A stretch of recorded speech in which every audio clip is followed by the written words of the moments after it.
quem recebe só um presente, né? Deus não recebe nenhum. Mas faz parte. Glórias a Deus. Semana passada estivemos meditando sobre o tema Jesus é a revelação plena do Pai.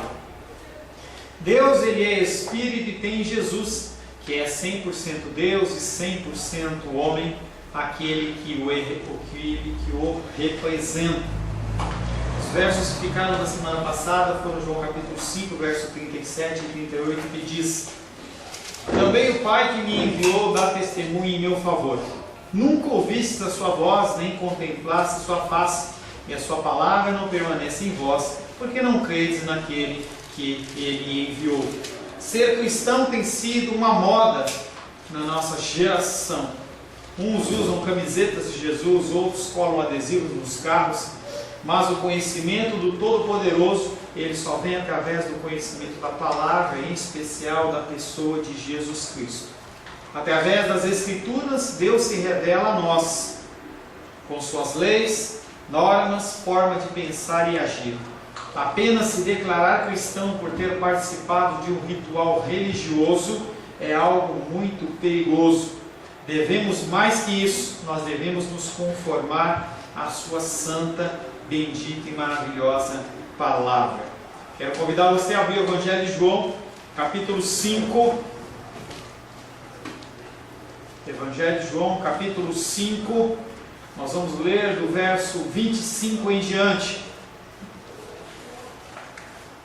João capítulo 5, verso 25 em diante. Lembrando que nós estamos discorrendo a respeito do capítulo 5, em que o início desse capítulo, Jesus ele cura um paralítico junto ao tanque de Betesda, e aquele homem, ele num dia de sábado que foi curado, ele começa a ser questionado em relação a por que ele está fazendo aquilo. Até que chega um momento em que aqueles fariseus, aqueles homens religiosos, se achegam a Jesus e começam a questioná-lo. Jesus ele começa a fazer uma série de considerações, até o momento em que ele começa a os exortar. E nós estamos nesta parte de exortação. Vamos ler a partir do verso 25. Assim diz a palavra de Deus: em verdade vos digo que vem a hora e já chegou, em que os mortos ouvirão a voz do Filho de Deus, e os que a ouvirem viverão. Porque assim como o Pai tem vida em si mesmo, também concedeu ao Filho ter vida em si mesmo. E lhe deu autoridade para julgar, porque é o Filho do homem. Não vos maravilheis disso, porque vem a hora em que todos os que se acham impuros ouvirão a sua voz e sairão. Os que tiverem feito bem para a ressurreição da vida, e os que tiverem praticado mal para a ressurreição do juízo. Eu nada posso fazer de mim mesmo. Na forma, porque ouço julgo. O meu juízo é justo, porque não procuro a minha própria vontade, e sim a daquele que me enviou. Se eu testifico a respeito de mim mesmo, o meu testemunho não é verdadeiro. Outro é o que testifica a meu respeito, e sei que é verdadeiro o testemunho que ele dá de mim. Mandastes mensageiros a João, e ele deu testemunho da verdade. Eu, porém, não aceito humano testemunho. Digo-vos, entretanto, essas coisas para que sejais salvos. Ele era a lâmpada que ardia e alumiava, e vós quisestes por algum tempo alegrar-vos com a sua luz. Mas eu tenho maior testemunho do que o de João, porque as obras que o Pai me confiou para que eu as realizasse, essas que eu faço testemunho a meu respeito de que o Pai me enviou. O Pai que me enviou, esse mesmo é que tem dado testemunho de mim. Jamais tendes ouvido a sua voz, nem visto a sua forma. Também não lestes, também não tendes a sua palavra permanente em vós, porque não credes naquele a quem ele enviou. Examinais as Escrituras, porque julgais ter nelas a vida eterna, e são elas mesmas que testificam de mim. Contudo, não quereis vir a mim para terdes vida. Eu não aceito glória que vem dos homens. Sei, entretanto, que não tendes em vós o amor de Deus. Eu vim em nome de meu Pai e não me recebeis. Se outro vier em seu próprio nome, certamente o recebereis. Palavra do Senhor. Amém? Senhor, mais uma vez tivemos o privilégio de ler a Tua Palavra que é viva, que é eficaz, a Tua Palavra que nos traz ensino, a Tua palavra, Pai querido, que nos traz força para viver. Estamos nesta noite aqui reunidos para ouvir a Tua voz. Peço, Pai querido, que os nossos espíritos sejam abertos ao entendimento da Tua palavra. Nós precisamos ser confortados, nós precisamos ser corrigidos, nós precisamos ser ensinados e precisamos que a voz do Teu Espírito chegue aos nossos ouvidos e ao nosso coração. Que eu possa, Pai, ser um instrumento fiel da Tua palavra, trazendo, Pai, a mensagem que provém dos Teus ensinamentos e nada que venha do meu coração, Pai. Em nome de Jesus, amém. Os primeiros 2 versículos que nós vamos estar ministrando. Primeiro, o título da palavra: Como Jesus, busquemos receber apenas a glória do Pai. Um título sugestivo, porque as pessoas hoje buscam muito mais a glória dos homens. As pessoas, elas querem ser reconhecidas. Confesso a você que é uma grande luta dentro do ministério pastoral você estar satisfeito com aqueles que você tem, em detrimento daqueles que você não tem. Algo mesclado com um zelo santo, com um sentimento de orgulho humano, e é uma luta que nós, como seres humanos, temos que ter. E nós temos que prestar bastante atenção nesse tipo de situação, quando nós fazemos as coisas para buscar a honra de homens. Jesus Cristo não fazia nada para buscar a honra de homens, mas Ele buscava a honra de Deus. Como Jesus, busquemos receber apenas a glória do Pai. Primeiro versículo, os 2 versículos nós vamos estar analisando em João capítulo 5, verso 39 e 40. Jesus Cristo olha para aqueles religiosos e diz: Vós examinais as Escrituras, porque julgais ter nelas a vida eterna, e são exatamente elas que dão testemunho de mim, mas vós não quereis vir a mim para teres a vida eterna. Há algumas situações que você tem que imaginar. Muitas pessoas não leem a palavra de Deus. Talvez você seja uma delas.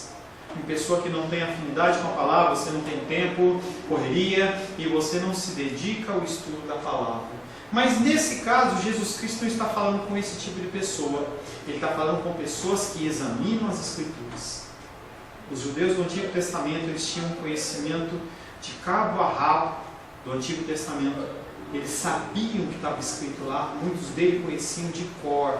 É algo que eu tenho falado, a nossa dificuldade em nós memorizarmos as Escrituras. A nossa mente, ela memoriza muitas coisas, mas quando nós nos debruçamos na meditação da Palavra de Deus, muitas vezes gera um cansaço, gera um enfado. Às vezes você não entende, mas não é o que acontece com esses homens. Esses homens, eles já haviam dedicado a vida inteira para o estudo da Palavra, e Jesus está falando com eles: vós examinais, Ele está confirmando, Ele está atestando, vós examinais as Escrituras, porque julgais ter nelas a vida eterna. A Palavra de Deus, nela mesmo, a Bíblia, o texto em si, ele não te leva a lugar nenhum. Talvez te leve a uma religiosidade, talvez te leve a uma soberba. Há muitas pessoas que conhecem muito da Palavra de Deus, nas suas diversas variações, mas que colocam muito pouco em prática. São as pessoas que são os religiosos, os fariseus dos novos tempos. A palavra em si mesmo, ela não vale absolutamente nada. É simplesmente mais um livro. Mas a partir do momento em que, sob a ótica do Espírito Santo e com o entendimento do Espírito Santo, você a lê, ela gera vida. Esses homens, eles examinavam as Escrituras, mas eles não tinham o entendimento correto. E aí Jesus Cristo continua falando, e são exatamente elas que dão testemunho de mim. E ele olha para aqueles homens e fala: gente, vocês não estão percebendo? Vocês leem, examinam. E essas Escrituras, elas estão apontando para mim. Eu fico imaginando a cara daqueles religiosos que tinham nos seus olhos como escamas, e ouvindo aquilo, devia gerar uma ira no coração, porque eles não conseguiam entender o texto. E Jesus Cristo continua falando: mas vós não quereis vir a mim para teres a vida eterna. Judeus, religiosos, homens do século 21, a salvação é apenas em Cristo Jesus. Depois de expor o testemunho das suas obras que eles tinham diante dos seus olhos, eles viram o milagre daquele paralítico de Betesda e muitos outros. Através dos milagres, como o do paralítico do tanque de Betesda, ele lhes recorda o testemunho que vem do passado, mas que continua apontando para a sua pessoa. Vocês estão vendo o que eu estou fazendo? Eu estou curando o paralítico. Mesmo assim vocês não creem em mim? Examine as Escrituras de uma forma mais apurada. Começa a observar o que as Escrituras elas estão querendo dizer. O fracasso dos religiosos em captar a verdade de Deus era mais claramente manifesto em sua abordagem das Escrituras.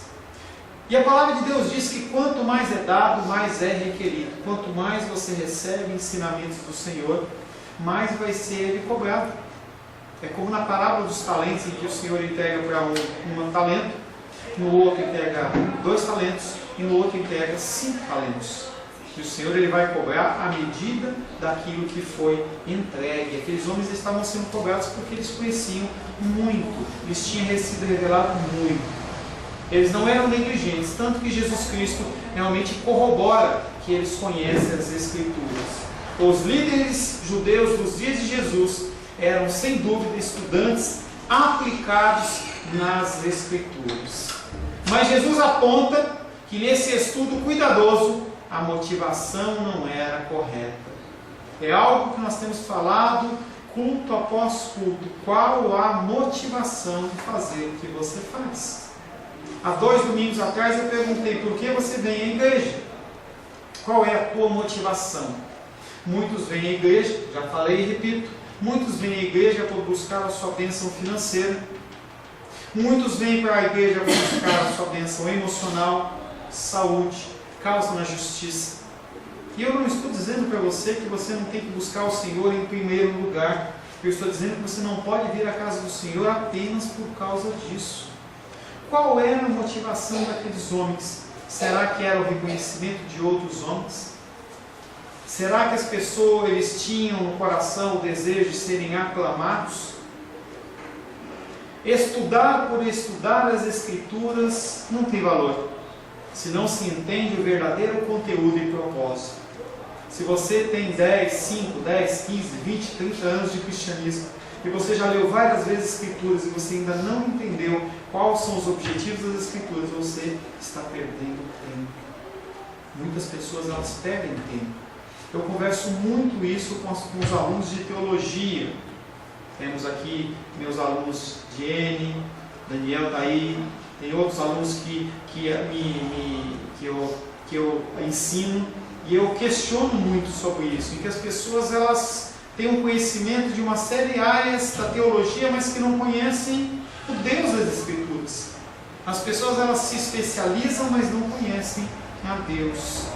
O propósito principal das Escrituras é revelar uma promessa e uma esperança, e o chamado disso é Jesus Cristo. Se as Escrituras elas não geram em você esperança, não te fortalecem no sentido de uma promessa, se elas não te corrigem, se não te exortam, é apenas uma leitura que você faz de uma maneira mecânica, eu digo para você, pode parar, porque não vai fazer diferença nenhuma para você. Pastor, você está mandando eu parar de ler a Bíblia?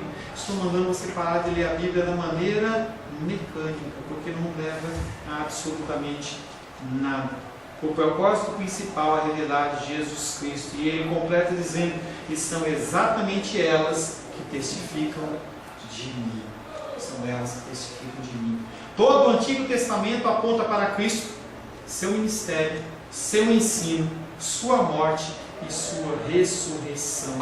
Mateus capítulo 11, versos 13 e 14 diz: porque todos os profetas, não um, não dois, não os maiores, não os menores, mas todos os profetas e a lei profetizaram até João.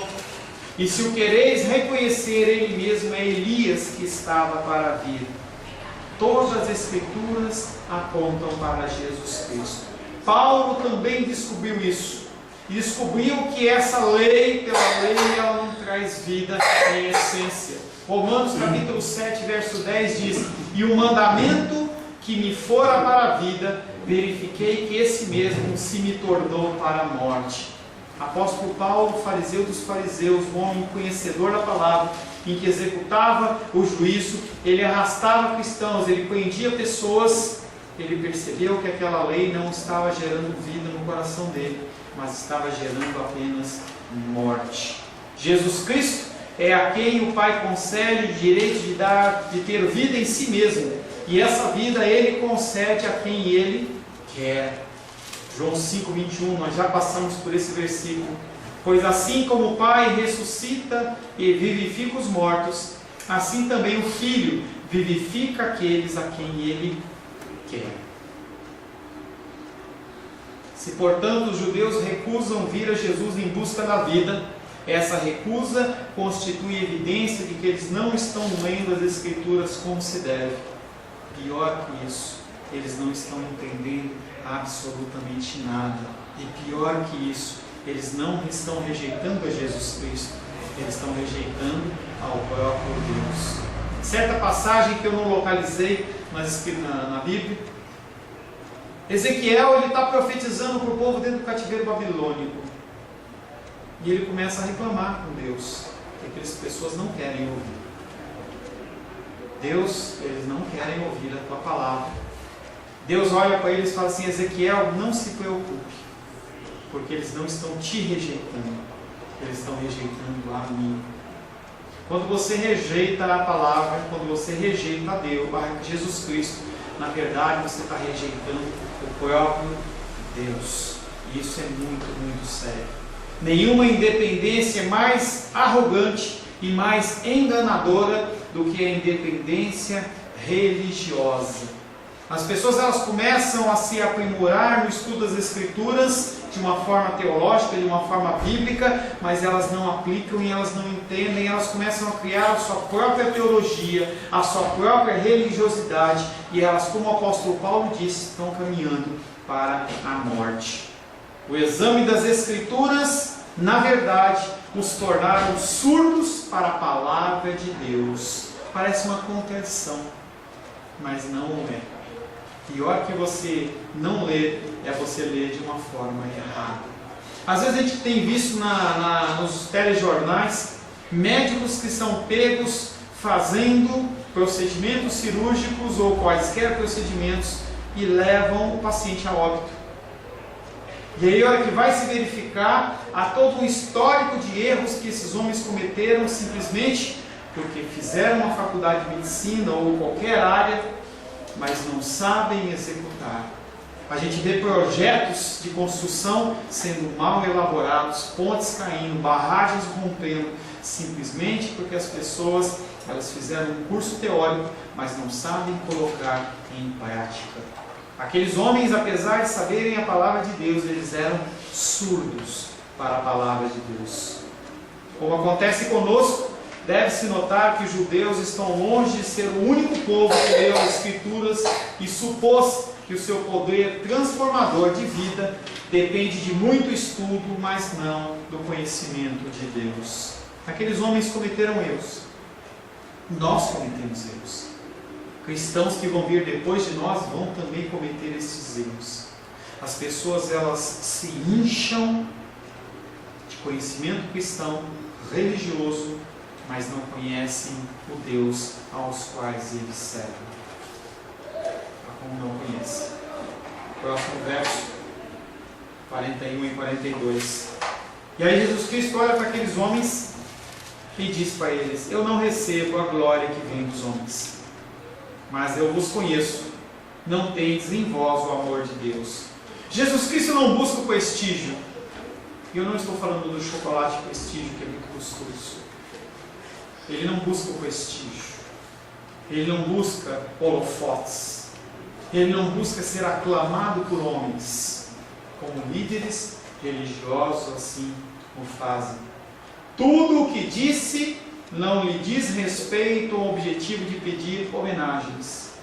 Tem uma pessoa que eu aconselho em que ela tem uma dificuldade com isso. Quando ela vê Jesus Cristo falando assim, ela olha para mim e fala assim: parece que Jesus está querendo aprovação, né? Parece que Jesus ele está assim meio carente e ele precisa que alguém bata a palma para ele. Jesus Cristo, ele não precisa disso.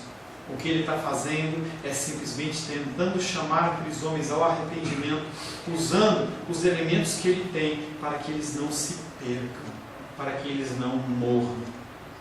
João capítulo 5, verso 34 diz: Eu, porém, não aceito humano testemunho. Digo-vos, entretanto, essas coisas para que sejais salvos, sejais salvos. No verso 34 ele fala: não quero testemunho humano, não preciso. Quem testemunha de mim é a palavra, quem testemunha de mim é o próprio Deus. E agora ele fala: além de não receber o testemunho, eu também não quero glória. Não quero que vocês batam palma para mim. Não quero que vocês batam palma para mim. As obras que ele faz, incluindo os sinais, ele dá um testemunho de quem ele é e manifestam a sua glória. Se ele se submetesse a ser o tipo de Messias que eles queriam, com certeza ele seria aceito. Pessoas esperam que vocês se posicionem como eles querem. É uma coisa que eu falo, que é uma luta interna até minha. Porque a gente vê alguns lugares vazios e eu sei que se eu quisesse encher essa igreja, eu fazia algumas campanhas e fazia algumas coisas e as pessoas iam ser atraídas. Iam ser atraídas. Mas Jesus Cristo, ele sabe que essas coisas não dão testemunho dele. Qual que é o caminho que nós devemos seguir? Qual que é o caminho que você quer seguir? As pessoas, elas tendem a respeitar pessoas que vivem da mesma maneira que elas. E eu não tenho problema com bebida alcoólica, entenda isso. Tá? Não tem problema. Não é algo que eu tenho problema em se a pessoa toma um cálice de vinho, não toma, se ela toma uma lata de cerveja, não toma, não é isso. Mas as pessoas, elas não se posicionam em diversos assuntos porque têm medo dos outros. E às vezes um assunto como esse da bebida, a pessoa, ela prefere não se posicionar para que as pessoas não olhem para ela e achem que elas são uma pessoa diferente. Hoje pela manhã eu contei uma história de um pai em que o filho dele, alcoolizado, ele bateu, atropelou alguém lá e ele foi preso. E o pai, ele não pagou a fiança do filho. Alguns o condenaram, outros falaram que ele estava certo, mas na verdade ele sabia que ele precisava ensinar o filho que ele, como filho maior, mais adulto, ele tinha que assumir responsabilidades. Quando que começa essa faceta do pai? Na idade da minha filha, sim.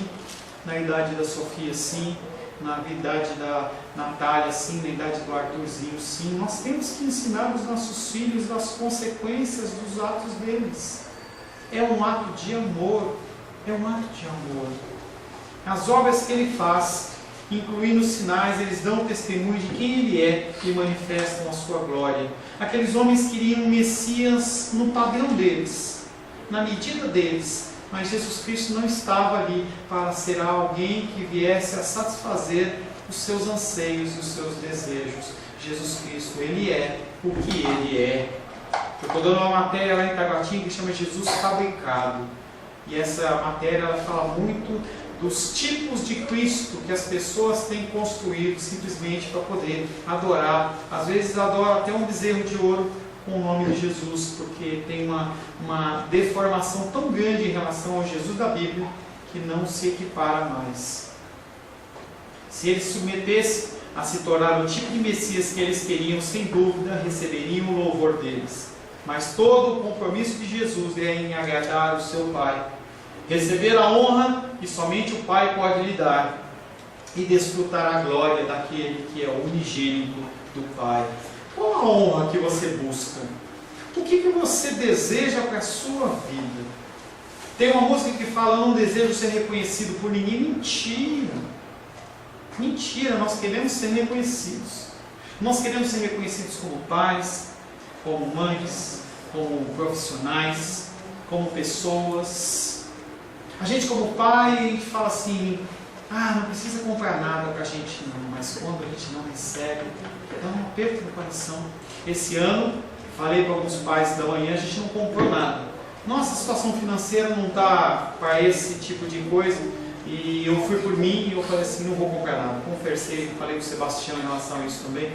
Mas quando a gente não recebe a honra dos outros, parece que fica um buraquinho, né? Parece que a nossa carne ela pula. A gente quer ser cumprimentado, a gente quer receber tapinha nas costas. Em contraste com Jesus, que não queria a glória dos outros, os seus oponentes sim queriam ser honrados.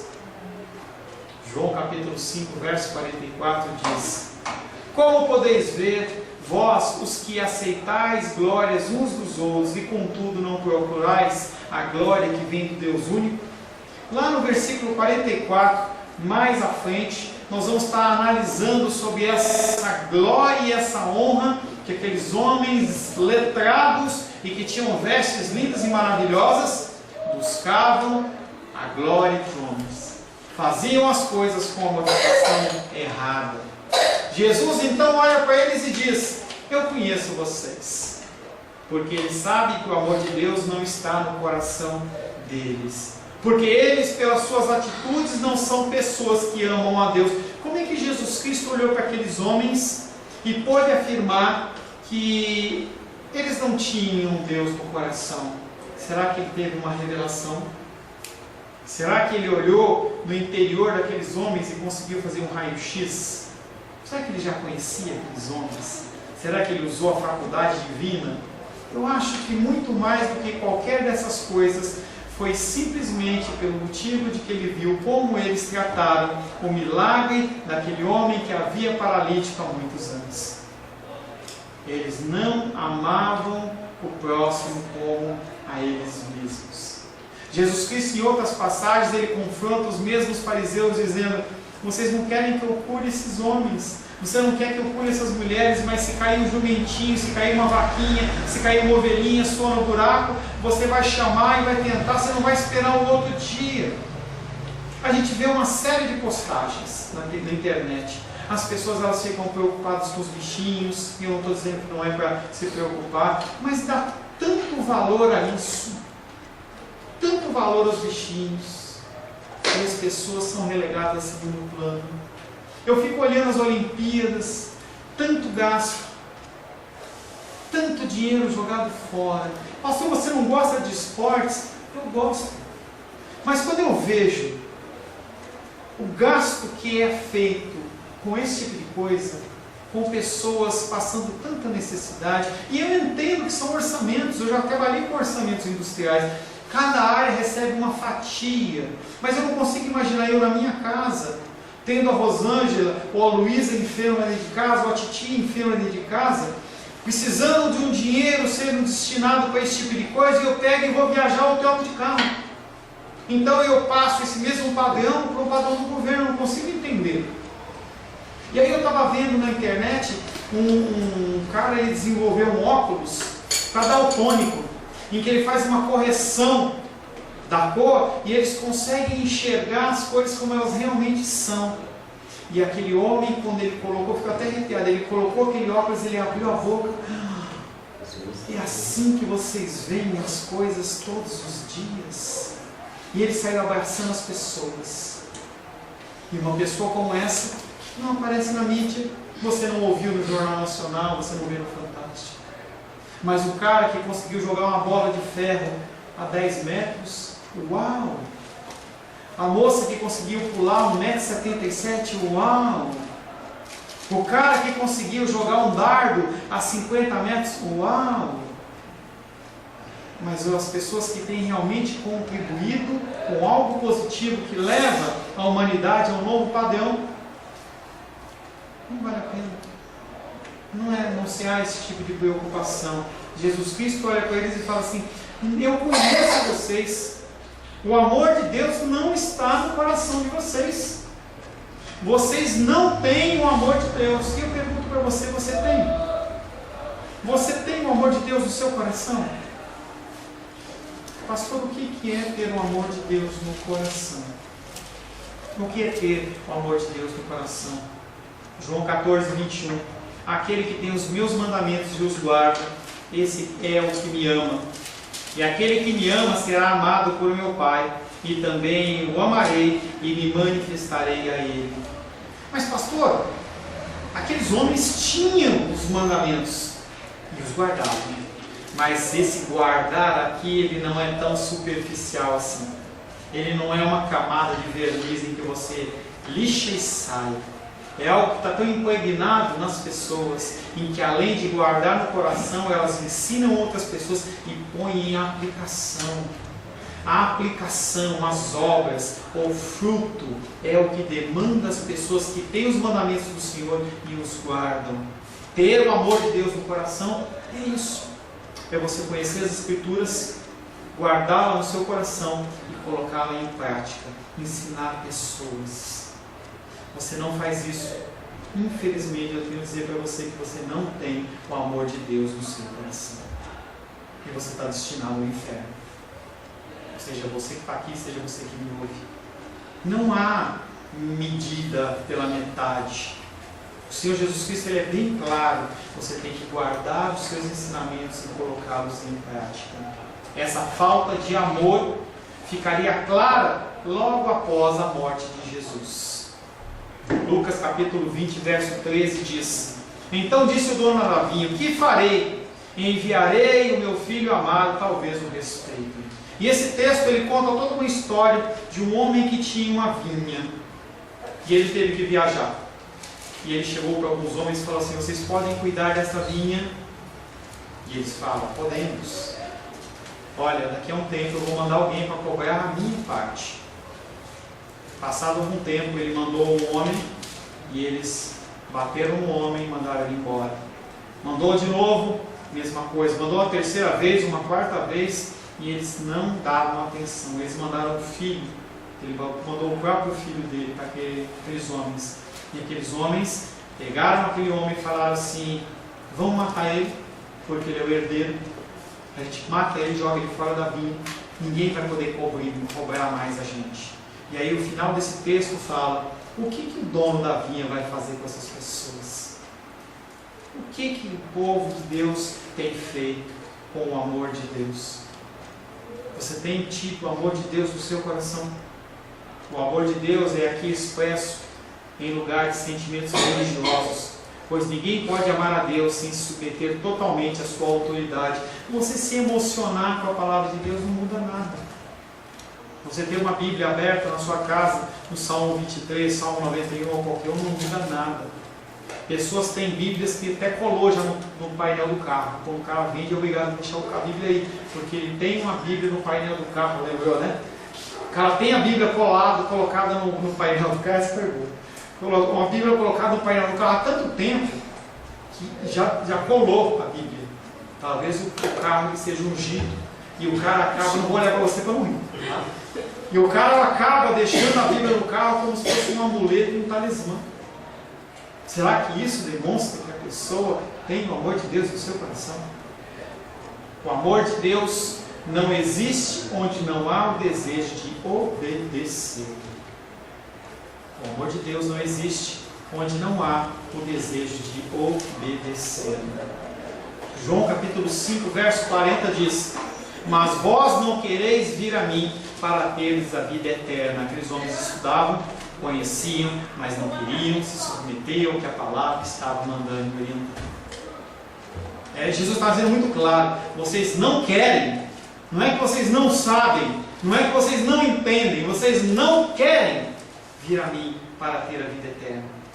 Porque eles iam ter que abrir mão de uma série de conceitos, uma série de coisas que eles tinham já dentro do ministério deles, eles não queriam.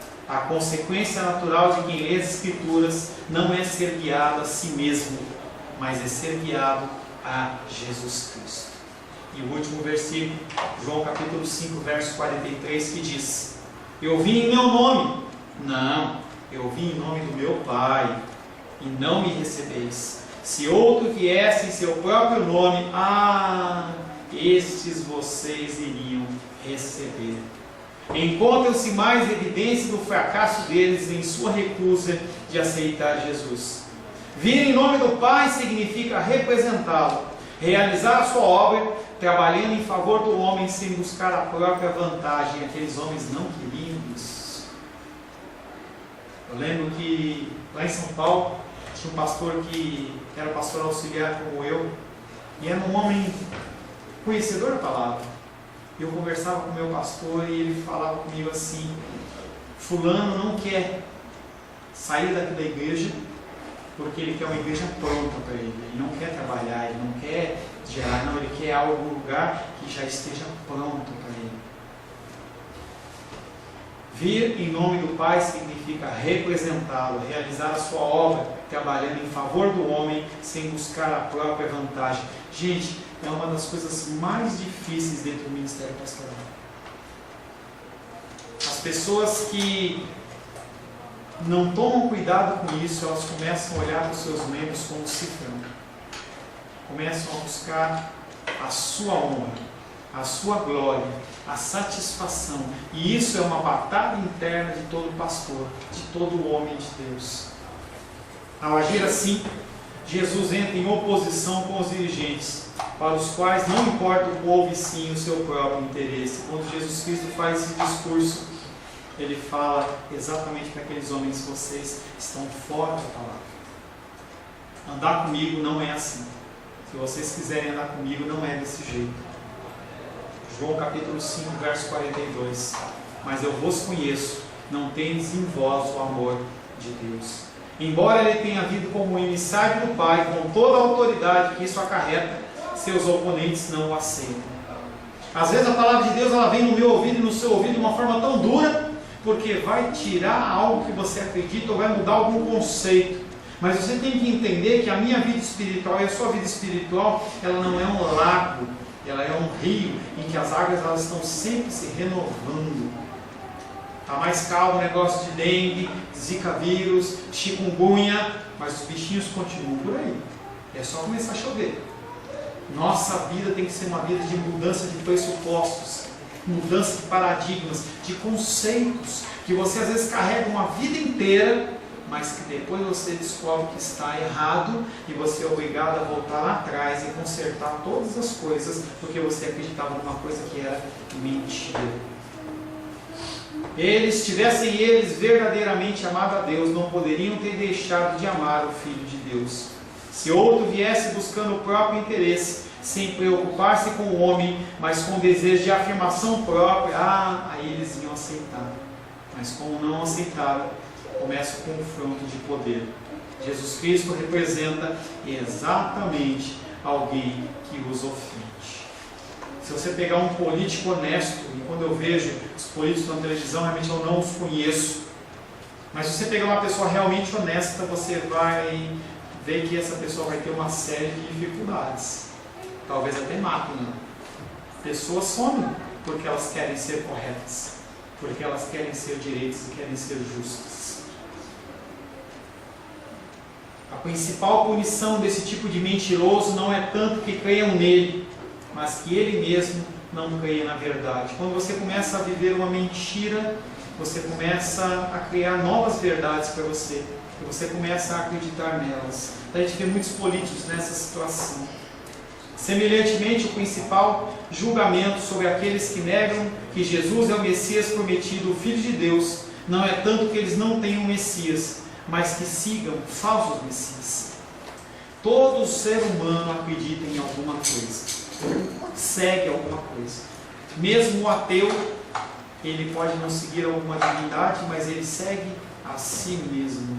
Não deixa de ser um tipo de Messias, um tipo de Cristo. Entendendo que a tradução de Cristo, Cristo não é sobrenome de Jesus, mas Cristo é um tipo, quer dizer, o enviado.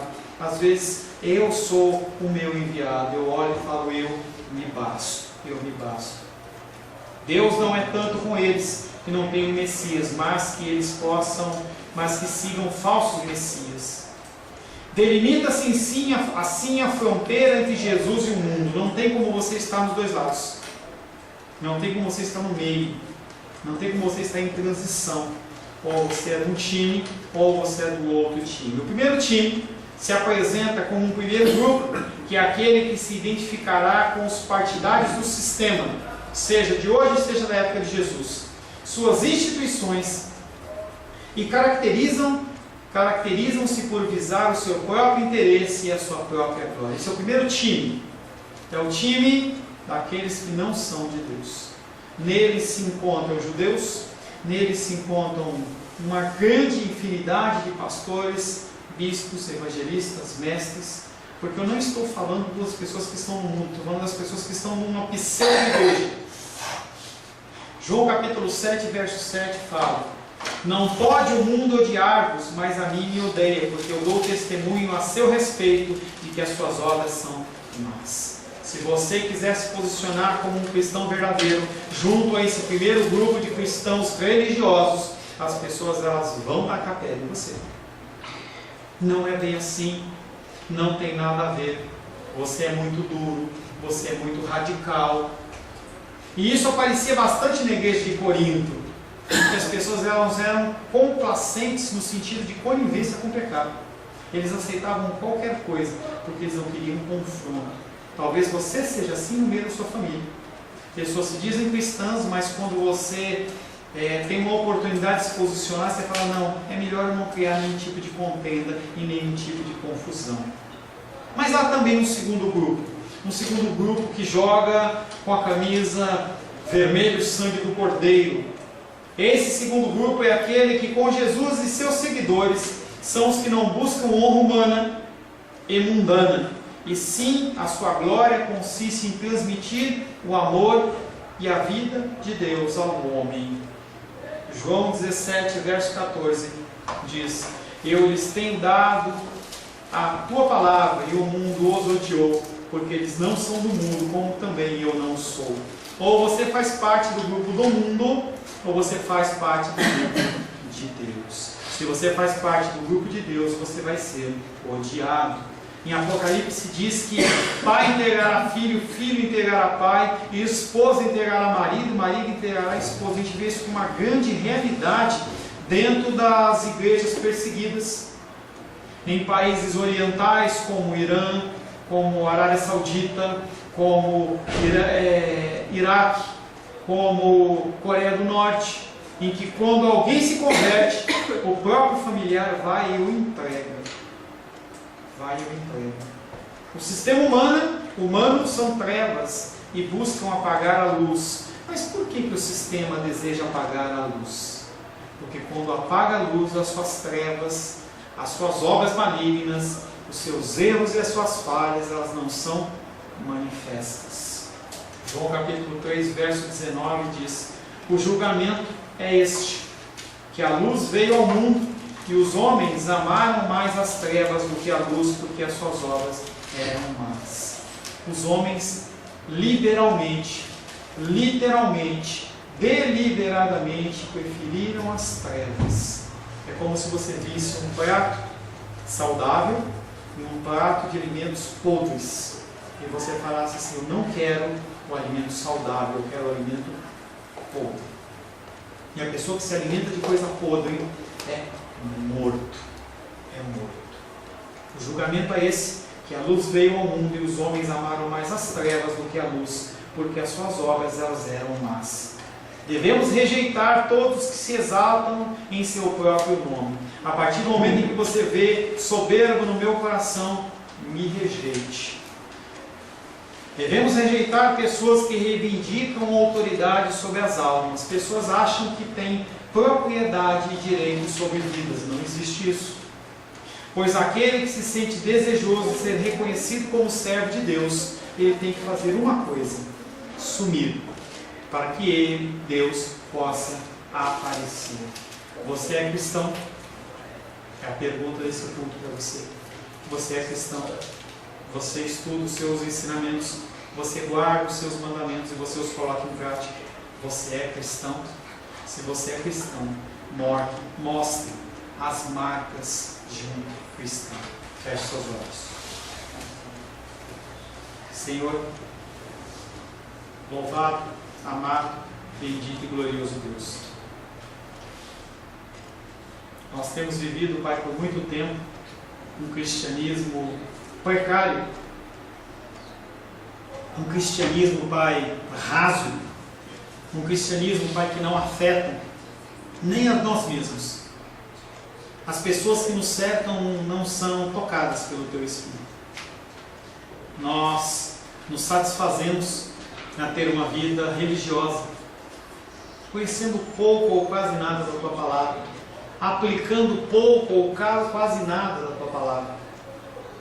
E se não for o Teu Espírito, nós, no dia do juízo, nós seremos encontrados como pessoas aos quais o Senhor não conhece.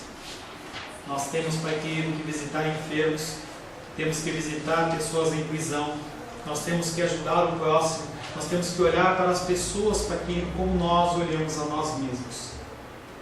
Mas sem o Teu Espírito, nessa segunda-feira, talvez nesta noite mesmo, a gente vai voltar para os nossos próprios umbigos. Nós voltaremos para os nossos desejos, para as nossas necessidades. E nós nos afastaremos do Senhor novamente. A Tua palavra, que foi semeada nessa noite, será como uma palavra jogada ao pé do caminho, onde o pássaro leva, onde o espinheiro sufoca, onde, crescendo no meio das pedras, ela não cria raízes e morre.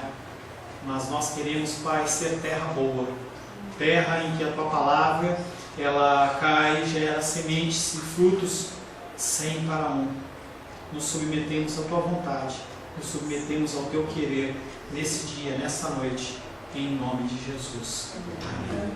Glórias a Deus. A paz seja convosco. Meu nome é Paulo César. Eu sou pastor da Igreja Cristã Semente de Vida, aqui em Brasília, Distrito Federal. Me alegro que a palavra tenha te alcançado. A palavra faz isso. Ela alcança as pessoas aonde quer que elas estejam. E você foi agraciado com esta palavra. Não que eu tenha nada especial a te dizer.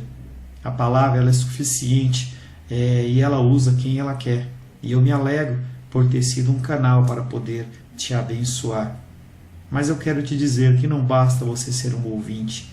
Não basta ser uma pessoa que se alegra quando você ouve a palavra de Deus. A vida ela é feita de decisões. Se você está ouvindo essa palavra hoje, eu creio que o Espírito Santo tem um propósito especial com você. Muito mais do que prosperidade, muito mais do que uma cura física, uma cura emocional ou espiritual, Ele quer te alcançar para a vida eterna. Nós investimos nosso tempo, nós investimos as nossas forças em coisas terrenas, mas o Senhor ele tem muito mais a oferecer. Ele tem sim para você a cura, Ele tem sim para você a prosperidade, mas Ele tem muito mais que isso. Submeta-se a um Deus que Ele é capaz de mudar e transformar a sua vida por completo. Creio que o Espírito Santo ele é capaz de tocar o teu coração. Quero pedir que você curve a sua cabeça. Senhor, em nome de Jesus, coloco na Tua presença essa vida que ouve esta ministração, que ouve esta palavra. Pai, eu não tenho capacitação nenhuma, mas o Teu Espírito ele é capaz sim de tocar nesta vida, gerar nela mudança, transformação, arrependimento, e que ela possa simplesmente bater no peito, convencendo-se que é pecadora e que precisa de um Deus salvador. Não há um caminho a Ti, meu Deus, que não seja através de Cristo. E eu lhe peço, Pai querido, que você alcance essa vida e ele possa sim tomar uma decisão pessoal pelo Senhor, em nome de Jesus. Amém. Amém, meu querido. Amém, minha querida. Fico contente que você esteja ouvindo essa ministração até o fim. E peço que você não se limite a ouvir os cultos pela internet. Você procure perto da sua casa uma igreja, um lugar que proclame a palavra do Senhor. Eu oro para que o Espírito Santo te direcione nessa busca, porque muita coisa tem sido oferecida que não é o Evangelho. Eu abençoo a sua vida em nome de Jesus. Amém.